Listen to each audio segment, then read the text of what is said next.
आजचा सकाळचा नाश्ता वेगळा करूया आपण जरा. उपीट, पोहे, मॅगी किंवा शेवयाचं उपीट, हे बाकीचं सुशील वगैरे हे सगळं आता करून झालं आहे आपलं. आज आपण वेगळा करूया, जसं आपण हॉटेलमध्ये खातो ना तसा. म्हणजे इडली किंवा उडीद वडा वगैरे नाही बरं का, पण बनपाव मस्का मस्त लागतो चहाबरोबर. आपण तसा करूया.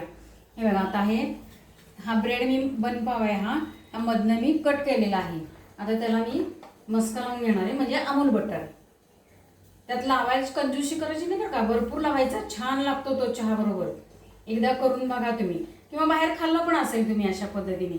हे अमूल बटर करायचं. ज्यांना गोड आवडतं ना त्यांनी त्या लोण्यामध्ये साखर घालायची, पिठी साखर, आणि तसं मिक्स करून खायचं. हा आता आपण त्याच्यावर ठेवणार आहोत आणि हा मध्ये कट करायचा. हे का मध्ये कट केलेला आहे आणि हा असा आपण आधी केलेला आहे मी कट. हा असा बन मस्का ठेवायचा आणि हा चहा बरोबर खायचा आहे. आता हा मी ठेवते इथे.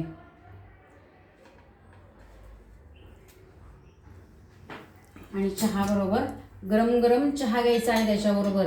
मस्त चव लागते अमूल बटरची, किंवा गोड केला असला तर लोणी आणि पिठी साखरेची.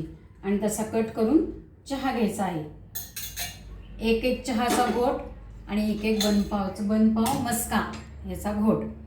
इतका छान लागतो की नाही की बघा. हे बघा, सगळ्याला लोणी लावलेलं आहे, मस्तपैकी दिसतंय. आणि ते लावून खायचं, छान लागतं. हलका फुलका नाश्ता आणि मस्तपैकी नाश्ता, पटकन होणारा, गाई गडबडीच्या वेळेला पटकन होऊन जातो.